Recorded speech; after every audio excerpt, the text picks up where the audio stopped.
Welcome to the live stream edition of the Av Podcast. We back at it. Live, and in full effect.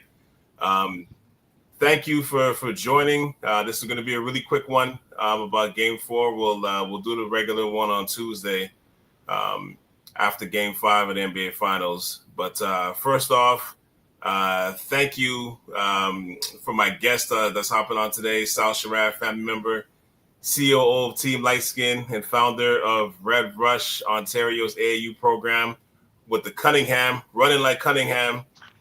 Please welcome Mr. Randall Walter to the show. How you doing today, sir? Scrambled like Randall did his. Cunningham. We about to talk about NBA numbers, man.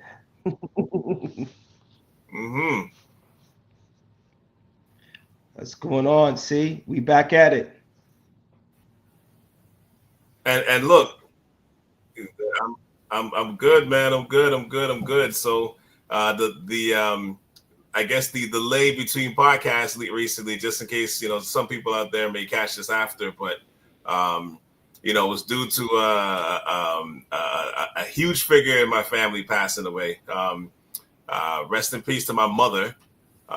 We had to lay to rest last week. This has been a crazy process, but we can get into that after. But this is the first podcast I've done, since she's passed. So just wanted to get back into it. But man, I tell you, this finals, I know the NBA may not like it because of the ratings on linear TV. But if you're a hooper, if you're a fan of basketball, I don't see how you don't like this series. I really don't see how. A lot of parity. What are your thoughts on this game in this series so far? Man, great parity, man. You know what I mean? Obviously, everybody thought that OKC had it in the bag. But I'll tell you, the Pacers, this whole playoff run have been extremely impressive, extremely entertaining. Yeah. Candidly, it's funny because they both have somewhat similar styles. So it's a fast-paced game, high points, and honestly, every game has been kind of the outcome has been told in the fourth quarter, right? So whoever has the most legs, whoever has the most star power or firepower, grit on D wins, right? So we can't ask for anything more as hoopers or basketball fans. But like you said, two markets that aren't the fave of a lot of folks. So the telltale is I think they said in game 3 the ratings started to spike, but they're still behind. Yeah, it's still way behind. They said it's even lower than when the Raptors were in the finals. Well, I don't know. Yeah, it was lower, but you know what? The Canadian numbers take into were they also consolidated? That's the problem. It doesn't count. Right. So I mean, I believe like when the Raps were in the playoffs, it was all-time high of viewership in Canada. So if you'd have combined those numbers, I'm sure. So. Yeah, no, for sure. It's interesting because I think Indiana has the 25th largest TV market in the U.S. and OKC's 44th. So it's pretty crazy how low that is. But at the same time, though, again, man, you got to respect the fact that these two teams are, no matter the market, no matter the time, no matter the weather, no matter the place, they are coming at each other. Like this is some like 90s, 2000s basketball. And what and with this series, now that it's tied at 2, I had, my prediction that I guess going into this series, obviously I wasn't recording this, but going into the series, I thought for sure that OKC would win in 6.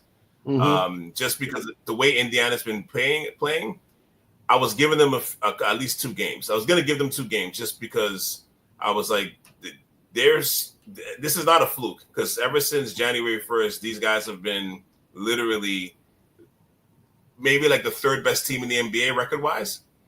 You know what I mean? Like since January 1st, they just had a slow start to start the season. Halliburton didn't start off well. I think everybody was still kind of trying to figure out playing with each other and stuff. But like after January 1st, like once the calendar flipped to 2025, man, they have been on it from jump.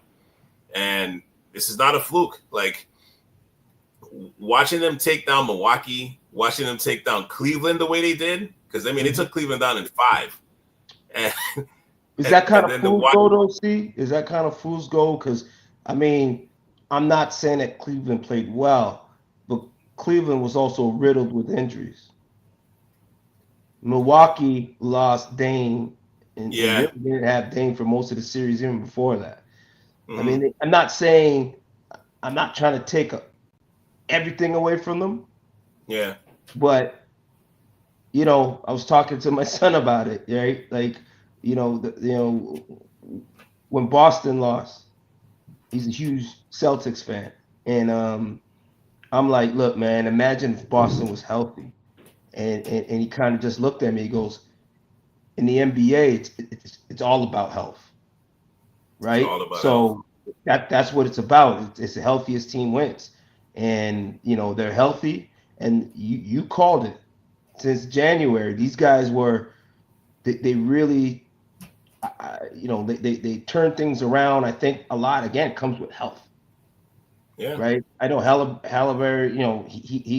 He was a little bit. I don't know if he was injured or they were saying that during the summer he was kind of playing a little bit too much ball, so he was kind of catching his sea legs, right?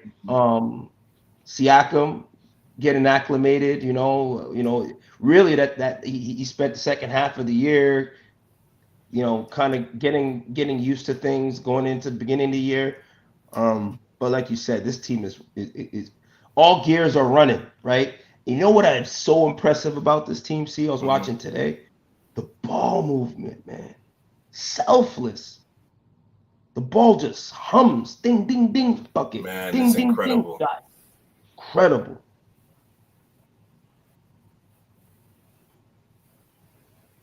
And it's the ball. You know what's great about them though? Win or lose, like I tip my cat in the standing ovation for the Pacers, whether they win the finals or not, because the way they, to your point, it's not even just the fact that they're moving the ball, it's how moving the ball, it's how they're moving without the ball. Like back screens, cuts, triple cuts, like they're like extended pin downs, like Randall, like they're just some of the movement that you're watching in this game. This is what it's such a departure from the 3-and-D ball that we've been used to, I guess, the last few years have been forced down our throats. Like watching 35, 43s a game, and everything is within the flow. Everybody's cutting, everybody's rebounding, everybody's running the floor. They're aggressive, taking it to the basket. They're trying to get fouls. When they get opportunities to when they get wide open looks, they're making them. Mm-hmm. Like I didn't think Indiana was gonna take it to the OKC like this, man. And like halfway through this game, I was like, not even halfway through, like halfway through the fourth quarter, I was sitting there like, man, I don't care what happens from here on out, man. The Pacers got my respect. They really do. They really do, man. And I mean, and this is with Halliburton. I mean, he had an okay game. He didn't play as, he had a decent game. He played better than game 3. And, they didn't get anything from Mathurin today. But the way this team is playing is like death by 1,000 cuts. I tell you what, though, Randall, like what I like about this series, especially, and I think today's game was a reflection of it. They have a chance because you know how the NBA is. It's a copycat league. You know what I mean? Like whoever wins, whoever makes the finals within the next year or two, everybody's copying their style, right? And I feel like the way these two teams are playing and the way that it's exciting and like it's almost like a pick 'em, they're evenly matched. I feel like maybe we're gonna regress back to the mean a little bit, and it's gonna look like basketball should look like. This whole playoffs has been great. You know what I mean? But like taking the 45 to 53s, I'm sorry, I don't think that's like evolutionary. I know what they say, the analytics, and I get all that, but you to me, I'm always, maybe this is the old school person in me, but I'm still like, you have to still be a factor on all areas of the floor. And I'm like, and they've gotten away from that so much in the last few years. So to watch like the way the Pacers play, it's a breath of fresh air. Well, yeah, you couldn't have said any better. I mean, it's the pace also that the both teams play with. That's impressive. Just Yeah. focusing on this game, right? Like the Pacers, offensively and defensively, the pressure stifled. They're stifling, right? And they stifle the Thunder in the first three quarters. But just as the Pacers, and we've seen it, man. It's been like some great storylines and kind of storybook endings with the Pacers, right? And they play Mm-hmm. like for all four quarters, full out, right to the final buzzer. Yeah.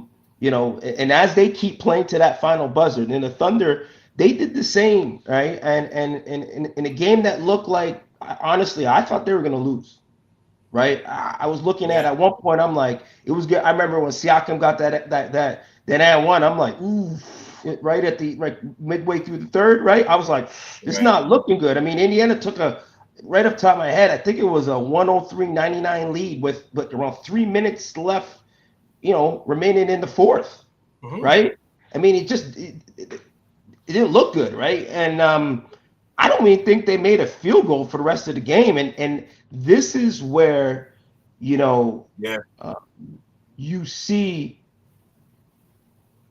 it for a young team, the poise that the Thunder have. It's remarkable. And when in our era, right? It was an era riddled by superstars that really when crunch time comes, who's touching that rock, right? And Nick, you said I mean candidly, I'm not a fan of this whole just run down the court, shoot threes like Boston, right? I don't give a crap what Boston fans say. Shout out to all my Beantown heads, but fuck the Celtics. Fuck that style. I'm with you. And I was so, watching Shea, just take over that game was magical. I mean, 35 points. I mean, he just finds a way to get to that line. I know everyone calls him a free throw merchant, but I mean that's smart, right? He's so crafty and his footwork. Do you see that one where he got Naismith fouled out? I think that changed the whole game. It did. Right? It and, did. and how masterfully, he did that by, he set up that high pick and what was that? It was like a pick and pop would add the switch because Nemhar, another, shout out to all my Canadian, what I mean, we had Shea, yeah, you got it, man. Shea going to work, Nemhar going to work. Man, next pod I gotta wear my Canadian joints too, man. But I'll tell you, that switch, crazy. He knew right away, and I'll give it to Nemhar. Nemhar, even though Shea at that time had around 29 points, I'm telling you, Nemhar he played he's been great playoff run, breakout season. I know last year they say it was, but this was really his coming to Jesus moment, like this whole playoff, right? And especially defensively. Oh, crazy, right? I mean, for the amount of shots Shea takes, I mean, he slowed them down. Let's be honest, right? And they basically had this game in the bag all the way up to the right to the end of the fourth. I really liked also, Jalen Williams stepped up. I think his erratic play at times, Shea can't do it all. So I mean, Shea can score 30 points a game, but he needs that supporting cast. And I find when Jalen Williams, he's not a shooter, but when he's aggressive, he's not settling for that. That was a big difference in the game too. Right. And I still think that they got to get a little more offensive output out of Chet. Right. I know Chet's had a great playoff series, but he has to be more consistent as well, especially scoring. Right. He's rebounding a little bit better this playoffs. He got to get bigger and stronger.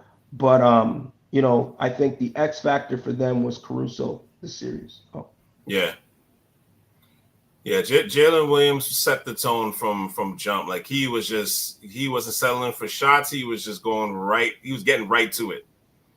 And I think that was like the big difference in the game because Shea finished the game well, but I didn't think he had a great game, even though the stats, being that he scored 35. But I mean, he got the chunk of that in the fourth. But I mean, I felt like he was playing into the Pacers' strengths defensively because they were kind of setting up that Giannis wall for him. Mm-hmm. And he was still taking those shots. I mean, mind you, he's very efficient, but I mean, the fact that they won this game and he had 0 assists, I'm sure that's even bothering him. You know what I mean? Because I know he's not a selfish type of player, even though he scores a lot of points. You know what I mean? So I can see the next game he's going to probably make it a bit more effort to try to get everybody to rock a little bit more. Because I mean, otherwise guys are just watching, right? Great point. It has a bit of an impact, but I feel like Jalen Williams, I think if not for his consistency throughout this game, I think the Pacers are up 3-1 because you could see where the Pacers could have gotten away with it, and he just kept them in the game, kept going to the line, kept getting Neesmith in foul trouble, kept getting not McDonald, but Shepard in foul trouble. You can see where like he just kept going right from the jump. I was impressed with him tonight. Like he played well. He played really well today. I mean, he's a third team All NBA player. As a third team All NBA player should, right? Mm-hmm. Yeah. What were your thoughts on what were your thoughts on Siakam? Today, and this is the thing with Siakam too. It's like this is why this is a perfect team for him. I know he had look at the stats here. He had 28, 20. 5 assists, 5 steals. Yeah. I mean, he only took 15 shots. I would like him to take about maybe anywhere from 3 to 5 more.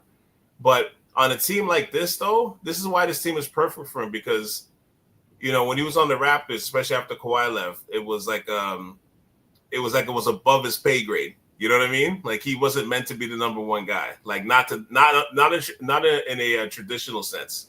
You know what I mean? But with this kind of like death by 1,000 cuts team, you know what I mean? Where they're playing like 10, sometimes 11 deep. Like some nights it's gonna be his night. Some nights it might be Halliburton's night. Some nights it might be Matherman's night. Some nights it might be Nemhard's or Miles Turner. You know what I mean? Like he doesn't always have to get 20, 25 for it to be a good night for him. Like they even say throughout the year, they don't even really run plays for him. No. You know what I mean? No. And he's still getting to it. Yeah. Like they don't even really run a lot of plays for him. But I think what's cool about it is that like he doesn't have that responsibility of I got to score 25 every night. So like a game like this, it's not shocking that he went down to 20 because that's kind of been the MO all season. Like he may have a big game the next game or he may drop 30 the next game. But like a team like this where the number one, I mean, they don't have a superstar on the team. I know Halliburton's like an all NBA player 2-time now.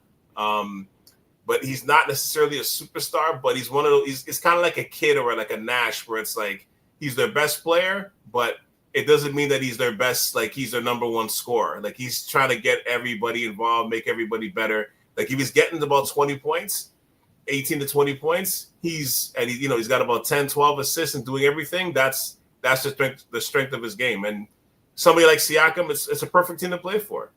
So tonight, like I'm not, it's kind of par for the course. You know what I'm saying? Yeah. No, I see. But I do think that, the one criticism I do have for Halliburton, despite he's had that clutch gene throughout this playoff run, is that there are games that he just disappears. Yeah. Right. And I think you're right. He could have averaged, if you look at it from a numbers perspective, he kind of affects the game in all types of different facets, right, across the box score. But I do think there's times outside of him taking the final couple shots, he needs to kind of the filler in between the games sometimes is a little lacking, and it's not, and really and honestly, it's they do throw waves of players at you, but sometimes he's on the court with 4 other bench players, and I'm not downplaying their capabilities or their talents, but there's times he needs to take more shots. Yeah, right. I understand that. You know what I mean? And I remember even Reggie was saying that, right? Reggie Miller, he's like, look, like, Great. Remember that one? Look, I think the last time he hit that buzzer shot. Great. Where were you in the other 3 quarters? Right? Like Mhm. you could have helped not get us to that point. Yeah. So I mean, I'm being a little critical on him. Candidly, I know we're bigging up the Pacers. I think they overachieved. I think part of basketball, like we said, there is a little bit of pixie dust and luck that's kind of falls into play. And we saw when the Raps won, it was kind of the same, right? Hmm. But let's be honest. OKC's the better squad Hmm. Hmm. on But paper. yeah, on paper, styles make fights, man. You know what I mean? Right, right.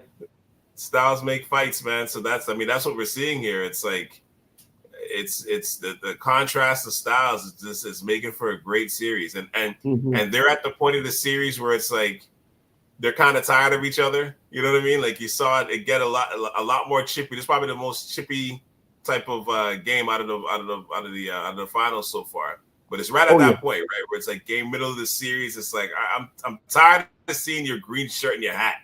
You know, you know what I'm saying? I'm like, I want to slap it off your head now. Like that's where it's getting to that point. Like, yo, I want to scratch that Muhammad Ali jersey right off of Calvin's back. You know what I mean? Like it's getting to that point. He's getting tired of each other. Little, I mean, look at Nemhard and Shea. Like like they're throwing little elbows at each other and stuff. Like they're getting after it. I love it. I love it though. Hmm. I love it. Did you find that when Mathurin came in, he didn't do a great job? And I mean, he had some stupid fouls, and I just feel like he wasn't like. Not that missed some free throws. Just I don't know if the moment was too big for him. Which is interesting because he had such a big game the last game too. Right, Right? Like the right. last couple of games, he kind of unlocked himself offensively. But yeah, I think it just I don't know what it was. If it was a lack of focus, but he just wasn't there today. Like, and they need him on that team. Like if he's consistent, like the way they have OKC going, if he's consistent, they're probably not going to lose this series. You know what I mean? Hmm. Like if he's coming Oh off the yeah. bench giving you like 15 to 20. I mean, he averaged 17 a game this year, so it's not like out of the realm for him to do. Even Obi And, Toppin. and we see how much he had today. Today he had 8. He had 8 points Yeah. Yeah. on I think on on one of two shooting actually. his production is all predicated on how much time he plays, Hmm. right? So if he Yeah, and gets to your point, he only played 13 minutes tonight, yeah, so that's not yeah, enough either. nah. So even during the regular season when he played, he was a bucket. But it's all Yeah. again, like I think I do think despite all the talent he has, I do think there's times that um, on the court, missed assignments, maturity, Hmm. uh, Yeah. kind of shot selection, all that comes into play, right? So, if he's gonna start wilding out and doing his own thing, if you have that erratic play, I don't know if Carlisle has that much trust sometimes in him. And I'm just talking out loud.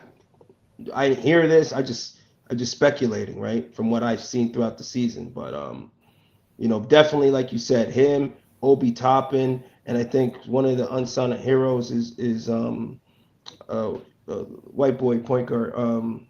Slip my Oh, Who's that, sir? McConnell, TJ. Yeah, T.J. McConnell. Yeah, yeah. He Hmm. he he he's one of those guys like that's underrated, right? Yeah, He he's plays solid everywhere he's D, been too. solid. Yeah, yeah, solid cat, right? He don't pass the eye test. He looks like he could be what I mean, your mailman. Or your What do you accountant. your accountant? Yeah, one of the two. Yeah, yeah. But you can go. You can go. No, he could definitely go. Who would you say is the MVP of the series so far? Oh, I Shay. actually think it's Rick Carlisle, but I want to hear what your thoughts are. Rick Car. Oh, right. I mean, Shay, man. Okay. You know what I mean? He's the engine. You know what I'm saying? If they like, He should, Mhm. Shea's drop. He has to drop like 25 plus 30 for them to win, and he consistent Yeah. at. When was the last time you seen someone that consistent at dropping buckets consistently and winning? Um. Oh, I got one. I got one for you. Who? Giannis? Remember that? Remember that the last guy with braids? He played for a Canadian team about 6 years ago. Last guy with. Oh yeah, Yeah. yeah. But you want to know something? Yeah, yeah, Yeah. Yeah. yeah, Come on now. yeah, Yeah. yeah, No, but yeah. honestly, since then, like I probably say the best mid range game since that guy was last year. Like on a consistent like championship level basis. Like I mean, I love DeMar, but like it's not on a championship level basis where it's a consistent. I'm gonna get you 30, and I'm gonna hit you with these 7 to 10 mid range shots. Like once he gets in the paint, that's a secret sauce. Like he doesn't miss. It's either a foul Mm-mm. or a basket. He doesn't miss. Like the Mm-hmm. opportunities are not missed once he gets his foot in the paint. Mm-hmm. Like it So becomes a fast. post game for him. Yeah. Yeah, super crafty. He's hard to guard, man. He's hard to guard, Slippery. And he plays at such a great pace. Like his pace is. man. You I know love what's that crazy? guy, man. Like You know, that's my favorite. That's like honestly, he's become. I think he's become my favorite player in the league. But yeah. like the Like last game, it's funny when I was watching Game 3, I was kind of like he needed to. I think he ended up with 24, and I'm like that was a game he needed to get about 35. Like that was a game he needs to get like his average is 34, but he needs to get like his season average. You know what I mean? Just for them to win because it wasn't 24 from you're gonna have off games in the finals. Not every game you play as a superstar is perfect, but like you could see like okay, like that was a game like there's some games where it's like mm-hmm. you need to go off tonight. You know what I mean? Get Yeah, that yeah, 2-1 yeah. lead. Let's put that stamp, and it was like he was just missing something. And today, like I said, it was honestly, to me, it was kind of feeling that way again until the fourth quarter, like halfway through the fourth, and he woke up. You know what's crazy is my mind just went back to the bubble Mm, when he was in the bubble. You remember the one thing that I was like his offense has never been an issue. But remember yeah, how bad his D was? Remember they were I know. ISOing him? It was bad. Like they were like, Yeah, let's ISO him. Look at him now. He had a few defensive lapses today. yeah, but Nothing detriment because the guy doesn't get off the court. He's like an yeah, Iron Man, right? So yeah, like I'm like TJ McConnell. He kind of blew by him one time for a mhm, bucket, and that was unacceptable. But outside of one yeah, or two of those plays, he's really like locked in, right? I wouldn't yeah. say he's a weak spot. So that's another part of his game, and we glorify what he does offensively, but defensively, man, he's been impressive. So yeah, like, you're Super, right. no, Um, super impressive. And honestly, like I know Halliburton got him on a few drives tonight too, but then he had a big block on Halliburton's three. At the end there too. Like you can't isolate him anymore. nope. Like it's gotten to that point now where it's like you can't be like, oh, let's go at him. Like you can't do that anymore. Like he's a well enough defender now. He'll block your shot. You'll pick your pocket. You know what I mean? Like he may not be the greatest defender on a team that's full of dogs defensively, especially our man Dort. Mm, But you can't just be like, oh, switch off. Let's pick and roll and let's get him and take it. That doesn't work anymore. You know. now, now, you said you alluded to Carlisle. Elaborate on Mr. Carlisle. I feel like up until this is a pretty evenly matched series, but I feel like he's been out coaching Daniel like this series. Just with the way he's gotten them to play, he's put them in uncomfortable spots, and we shouldn't be shocked at that because Carlisle's a very good coach. He's a vet. He's already won a championship. And he Yeah. did it in a similar way where it was like he kind of like confused the favorite. You know what I Hmm. mean? And he's like, so this shouldn't be a shot. It's not a shot at Daniel at all. It's like Daniel's in his first NBA Finals, and you know what I mean. That there's times where it's like, yeah, he's showing that he's like, yeah, I might have made a mistake here. I might have put the wrong lineup here. You know what I mean? Did the wrong substitution patterns here, or the wrong play.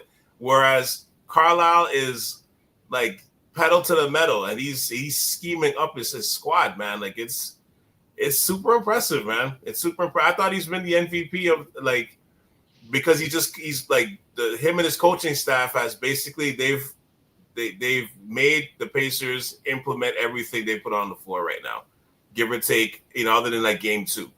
You know what I mean? Like there's nothing to argue about with when it comes to that. But again, it's not like it's unexpected. You know what I mean? Like again, he's been there. He's already been. He's already a champion. He's been there.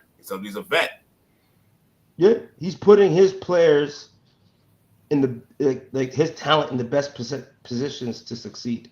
Right? Absolutely. And you're kind of right. I'm thinking about it now. It seems like if they're playing chess, like OKC's chasing them, right? So the game plan isn't like normally you go back and forth. It always seems like OKC's chasing them. We got to beat them. We got to beat them. Like you hear even Shea at post game, he's like, "Oh, we got to do everything. We got to leave it out on the court," rather than being like, "Look, we got to take control, right? And they got to keep up with us." It's like the opposite way around, right? So interesting you say that. Yeah, I mean, I never thought of it in that perspective, but you're right. Carlisle's done he's done an amazing job, throughout the playoffs. And I feel like they got in, right, at a decent spot. Mm-hmm. They probably throughout the season, because during the regular season, I felt that they were kind of floating under the radar, right? They were. And you said it, right? Because I remember when they kind of went on a little bit of a hot streak, really, like after January, and you talked about that earlier. And people were like, "Are we sleeping on these guys?" And everyone's like, no one's scared of them. Look at them now. And all that was strategically, building the bench, putting other guys in positions. So when this time comes, right, like Halliburton has been one of the guys that shine, but Pascal has. We've seen every player have moments on that squad, not just, maybe Halliburton gets the headlines for finishing the games, but throughout the games, there have been some great plays. Even today, there was a lot of wild plays. Yeah. You know what I mean? I've been impressed with Obi. And the guy we haven't even talked about at all, and I've always liked his game. He's not the most athletic big, but Miles Turner, man. Like, I like him. I like him because he's not the best rebounder, but he helps spread the floor and he protects the rim, right? And he keeps up with the pace of how they go, right? So I mean, and he's a good passer for a big as well, underrated. Yeah, I wish he rebounded more though, man. I'm looking at this right now. He had 2 boards today. Well, like that's but he's never been a strong rebounder though. Well, he hasn't been a strong rebounder because a lot of the time he's at the 3-point line. You're right. So even defending, he's been So it's hard for him to, you know what I mean? Vice versa on offense, right? Mm-hmm. But you're right. I still think that he should he should be rebounding more. And it's funny for a guy to get to all those blocks. I know. He doesn't get off the floor. He's not super athletic, right? Yeah. And that's kind of the knock on him is, he has a knack for blocking shots, but he doesn't have a knack for rebounding, right? And you kind of need that. He would pair well next to a Giannis. Yeah. Well, two things before we cut out of here. Man, again, I'm wearing the Canadian. This is a Canadian style snapback to represent the 4 Canadians that are in the finals. What are your thoughts on those guys, especially being a coach on the scene right now? Because I'm super proud of these guys, man. Like, it's a genesis of Canadian basketball, right? And and it's been the storyline. Everybody's talking about it, right? Like, just I think everyone kind of sits back and are talking about who are the major influencers in this series, right? And you look at it and you say, shoot, the best player in this series is Canadian, right? Yep. The best defender in this series is Canadian, Yep. right? The second best defender in this series is Canadian, right? Right. And then you got the best bench scorer in this series is Canadian. Canadian. Yep. So when you look at the storyline and everyone's peeling back the layers of the onion, it brings up the conversation, and we've talked about this several times, like how the rise of Canada basketball, right? And I think like we're just scratching the surface. Like this is we have now. I mean, Shea will be kind of he'll be rolling into the face of the NBA, I presume. And on top of that, we still got some talent coming up, Yep. right? So, Yep. the fact that we got four Canadians, at one point I was even telling my wife doesn't watch it, and she even knows, who's who, right? And she's like, damn, 30%. Think about 30% of the starters on the floor at tip off were, Yeah. were red and white, right? Yeah. Yeah. Impressive. And honestly, like I'm so happy for. I mean, I'm so happy for all of them, honestly and truly. And I think that's why, even though I don't have a dog in this fight, I do want to see Shea win because I'm like just to cap off the year that he had. You know what I mean? That's so important for Canadian basketball as well because for the guy to win MVP and be the first Canadian MVP to go to a final. You know what I mean? And he might get the Finals MVP and win a ring, like all in the same year. That's never happened before. Like he's pushing the envelope further than so I just want the journey to be complete in that manner. You know what I mean? Mm-hmm. And yes, it would take away from two other Canadians getting their first rings too. But I feel like that storyline there is like we kind of need that for history. You know what I mean? Like I want to see that for him, where it's like he's taking it to a place that's never happened in Canadian basketball. I'm like, you want to see that. And then Dort, I mean, like we watched him in high school. You know what I mean? He pretty much had an NBA body from the 11th grade, it looked like. Linebacker. You know what I mean? Like, was that? Yeah. He could have easily put on pads. He could have easily put on pads and been a middle linebacker. Easily.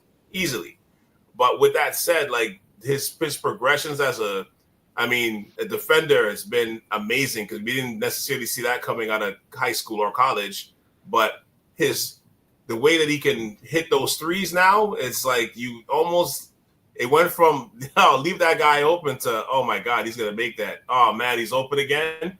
Like for it to flip to that way, like I think that's a beautiful story and it's testament to his hard work. And then like Nemhard, undrafted player or second round pick. Sorry, not undrafted, but second round pick, and look where he's taking his life right now. His brothers look like he's about to come and do some work, and we'll see where he gets drafted, or if he does. Even if he doesn't get drafted, some team is going to pick him up. You know what I mean? Because like I think he led the nation in assist to turnover ratio or something like that in the nation last year at Gonzaga. And then you got Mathurin, who was. His pedigree is heavy. He was lottery pick, but he's still young. But man, like the guy's got a lot of talent. Like his future is still very bright. So the fact that like this is just a representation in all different corners. You know what I mean? The four different paths, but it's all leading to the same direction, which is representing the red and white. Man, like I think this is a beautiful representation for what we're seeing now. It's like the reflection is here. Like we're seeing the next stop has to be the Olympics, of course, but I think even that is probably coming down the pipeline too, because like last Olympics they lost to France. I don't think it was a lack of talent. I just think they weren't big enough. France is a big team. Mm-hmm. I think France. I mean, that's another list. I think France is coming for everybody. But that's a big squad. You know what I mean? So I think that's where Canada wasn't a big squad. Whereas, Edie in a couple of years is going to be, like more comfortable. There's other guys coming, as you said. So, So to see the story, Randall, I'm like, I'm super proud, man. I'm super proud to see where this is going. But like I said, I'm not rooting for OKC, but I just want Shea to complete the journey. You know what I mean? To make history in that fashion, man. You know what? Even kind of a spin-off to all this too is it's interesting to kind of now see Shea's dad in the media.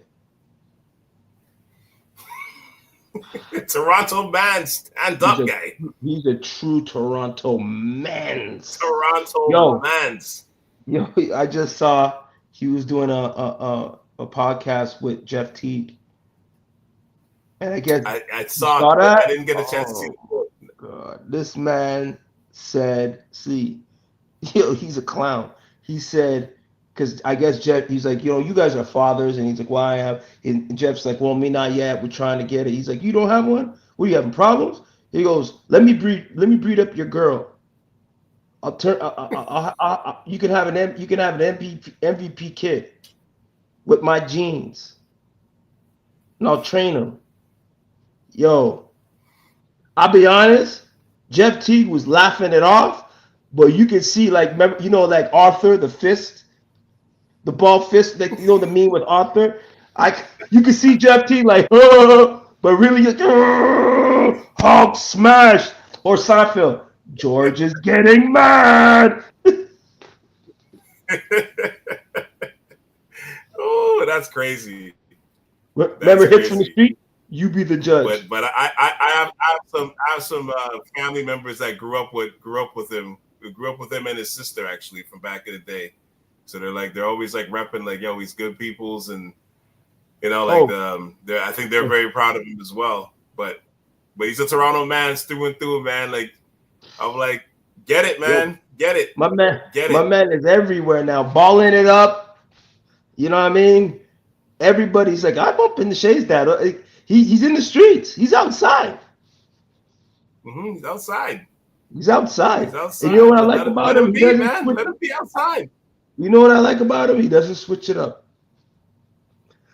Nope. He's a Toronto man through and through. Through and through, man. I like I said, I said, let him be proud, man. Let him be happy. If we can let John Halliburton go crazy and stepping on the court, like, this ain't even that big of a deal. No. Well, I mean, let's tease comments though. I don't know about that. But that was that's wild. Kind of reckless.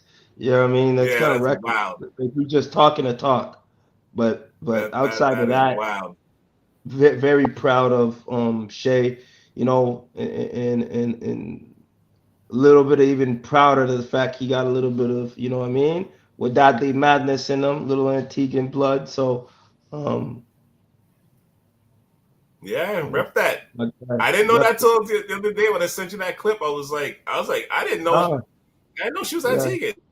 Yeah, I knew that. And I believe, I don't know if it's on the mother's side, but I believe also, is it the Alexander side that's Antigua? I think, what's his cousin? He might have some blood too, if I'm not mistaken. I think that might be Jamaican. I'm not sure what the blend is. It might be Jamaican. I know the. No, it's Jamaican, but I'm Jamaican. saying, so, like, is the relationship on the mother's side? Yeah, it's on the mother's side. Yeah, so the cousin. So I think Nikhil's mother and Shay's father are brother and sister. Okay. I think that's how that works. Yeah, I could be wrong, but I'm pretty sure that's. I think that I'm pretty sure that's how that goes down. But yeah, we'll wrap this up and come back up on Tuesday. To hit you with another episode. But man, Randall, just to wrap up, I know I don't got to say thank you, but thank you for coming, to my mom's funeral. And I'll just share this quick story. When I saw you, when you pulled up, man, I almost cried when I saw you, because I was like, all I thought about was like, as soon as I saw you, and of course I see you plenty of times, but when I saw you, I just flicked back to the house with the cartwheels. You know what I mean? How It's like I just saw my whole childhood, like literally walked through the door. Yep. And for Literally. those who don't You know what I know, mean? C's mom, I used to go to this crib from basically from birth, Birth, um, yep. and every Sunday. So those who don't know, I used to go every Sunday with my pops and fam. We stop in because his mom used to throw down every Sunday. So Oh man. conveniently, we would come from church and find a way to stop and you know what I mean. In you know how kids when they're growing up and kids love McDonald's. We love Hmm. going to Auntie Torres' house because she was Yeah. smacking up them rotis. You know what I mean? Cooking up the good Hmm. food. You know what I mean? So Yeah. what I mean? We're gonna miss, you know, your mom Dukes, more than a mom to me. More than a mom, more than your mother, like an aunt to me, right? So, Yeah. it's we all felt that one. But like you said, and you had a very eloquent, sweet speech. The legacy lives on through you, and through all the offsprings going down. So Yeah. the Celestine family is blessed with some good ones, and what I mean. I really truly hope that the next time we're talking about all these talented Canadians coming up. I didn't have a chance to chop it up with your nephew, but Mm. big moves coming on that way, and he's blessed with the Celestine ball genes, and let's just see what pops off, and hopefully, what I mean. You'll be the crazy Toronto man's, unk. Why? So I'll have to take over the podcast while like, yo, C's out there in the finals, Just talking reckless on everybody's talking podcast. reckless. Your wife D's like, I don't know him. I don't know him. Shout out to Just D. talk, just talking super reckless, and also shout out to also my nephew Terrell too, because he's pursuing that career. I want to shout him out. He's pursuing that career, trying to be a head coach one day, and he's pursuing his Oh, career in the college ranks right now. So I'm looking at that progress too, and he was a former D1 player himself too. yep. So I'm taking very very I'm taking a look at that, and I'm very proud. You know what I mean? Because I'm like, these guys are trying to live their dream, man. So and that's honestly and what I talked about too, like the eulogy, like that's a reflection of that's how we move it forward. Same with your parents, man. You know what I mean? All of us are like the descendants of our parents coming from another country, small island, trying to make it, grass is green on the other side, trying to make it and trying to find their way in the next journey of life, trying to make our lives better. Mm-hmm. And it's up to us to make it to not just do things like what we're doing now, but like we're trying to take this further. You know what I mean? Yep. We're trying to take this as far as we can and make sure the kids do the same. That's how we honor our parents, and like for me, like honor my mom, and like that's how we do it going forward. So shout out to them, and thank you for that. But shout out to them, and also I really and truly thought too that we were cousins up until literally until about 8-9 years old, because you was at our house that much. You were at our Yep. house more than my family, more than my cousins. Yep. Yep. Yep. Straight up. But Straight what I up. mean, like you said, and your cousin Terrell, I got bone to pick with him if he's listening to this podcast, because that man's supposed to holler back at me. So now you know what the family ties is. Don't be playing me, Playboy. Yeah, we'll get on Don't them for that. don't catch don't let me catch you in these streets, Playboy. We'll get on them. We'll get on them for that. We'll get on them for that. That wasn't a good meme, but yeah, I mean, try. That's all good. All right, brother. Thank you, man, for hopping on Yep. this quick live stream, man, and we can get back on this later in the week. Yep. Before we get off, shout out to all my boys out in Red Rush. Tune in, lock in, subscribe. You know what I mean? On all avenues that's streaming. As well. So a lot of heads been requesting a pod. See, so a lot of you don't know. This is my man Calvin C. Right, Cal C. He runs this podcast, not me. He is the alpha and omega of South Shore Ave. I am just a humbled servant jumping on and blessed to be on here. So if you guys want a pod of, you know what I mean, the state of youth basketball in Canada, particularly in Oh, we can do Ontario, that. and you want me on it, I do not run it. You need to holler at him. Because see, I've been getting hit up. I got at least about 4 or 5 messages saying, hey, you gotta do something like this. So the demands are in, right? Oh, And we putting that out there, and we can do eventually we'll that. have to do that, right? So 100%. stay tuned. 100%. We And I gotta don't like T's comments. I don't like T's comments there talking about he don't like them Canadians repping right now the way they repping. I'm like, okay, all right. we got to, well, you know what I mean? That there's a lot to unfold there, brother. There's a lot to unfold there, brother. At least we got Cameron shouting it out. You know what I mean? So